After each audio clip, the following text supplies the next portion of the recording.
Сәлеметсіздер ме балалар? Бүгінгі сабаққа қош келдіңіздер. Сабағымызды бастамастан бұрын каналымызға тіркеліп, лайк басып, комментарий жазып отырыңыздар. Жазылған комментарийға міндетті түрде жауап қайтаратын боламыз.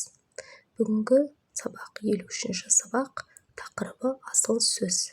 Бүгінгі сабақта ойыңды нақыл сөзбен көркемдейтін боласың. Түсініп оқы. Бала кезімде әжеммен қонаққа жиі баратынмын. Бір ғажабы, қай үйге қонаққа барсам да ылғи құлақ жейтінмін. Әже, дедім, бір күні шыдай алмай.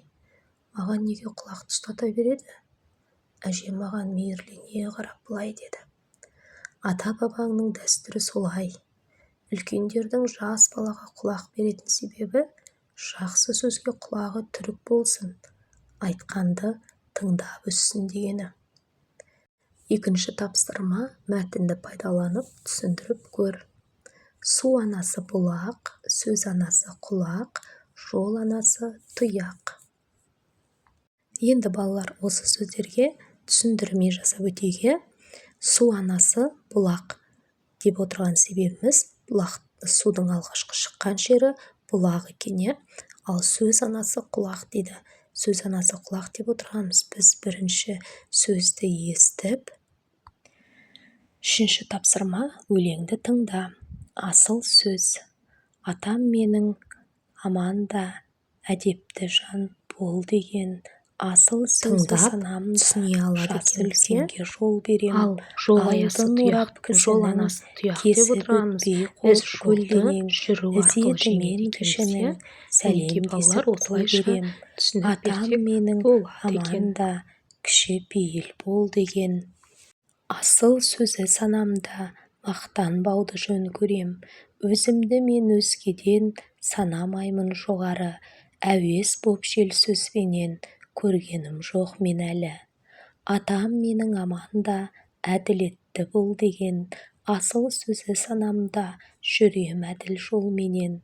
Қалдыратын ұятқа, жалған сөзге төзбеймін. Жеткізетін мұратқа, тек шындықты көздеймін. Дейтін атам аманда, мейірімділік борышың.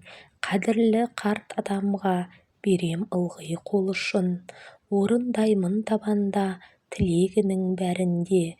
Кейде ауырып қалғанда, әкем берем дәріде.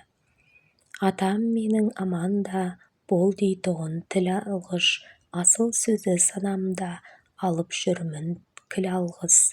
Үлкеннің де кішінің айтқан тілін аламын. Істеп бәрінісінің көңілдерін табамын. Өлеңнің авторы Абдрахман Асылбек. Енді біз 4-ші тапсырмаға келейік. Семантикалық картаны толтыр. Атаның ақылдары. Бізде 5 шумақ берілген. Бірінші шумақта кіші пейіл бол деген, екінші шумақта үлкенмен сәлемдес деген, үшінші шумақта әділетті бол деген, ал 4-ші шумақта мейірімді бол деген, 5-ші шумағында тіл алғыш бол деген екен. Келесі 5-ші тапсырма. Атаның ақылын тыңдап, оны сен қалай орындайсың? Өлең сөзімен жауап бер. Мысалы, кіші пейіл бол, өзімді мен өзгеден санамаймын жоғары. Мейірімді бол, барлық үлкенді кішілі адамдарға көмектесемін, жан-жануарға да қамқор боламын. Осылайша мен атамның ақылын тыңдап, оны осылай орындаймын десең болады екен. 6-шы тапсырма. Көркем ойға сәйкес келетін өлеңді бөліктерге бөліп, әр бөлікке ат қойыңдар. Атауды нақыл сөз түрінде ұсыныңдар. Бірінші, кіші пейіл болғаныңмен кішірейіп қалмайсың. Екінші атауды мынандай нақыл сөзге айналдырсақ болады екен балалар. Үлкенні құрметтеп, кішіні ізетте. Үшінші, намысты бол, арлы бол, әділетті бол. 4-ші, мейірімді болсаң, мейір көресің. 5-ші, асыл сөзді тыңдап, ақылды бол. Мінекей балалар, осымен біздің бүгінгі сабағымыз сіздермен аяқталды. Сабақты соңына дейін тыңдап, зейіндеріңізді салғандарыңызға мыңда бір рахмет. Келесі сабақта кездескенше сау саламатта болыңыздар.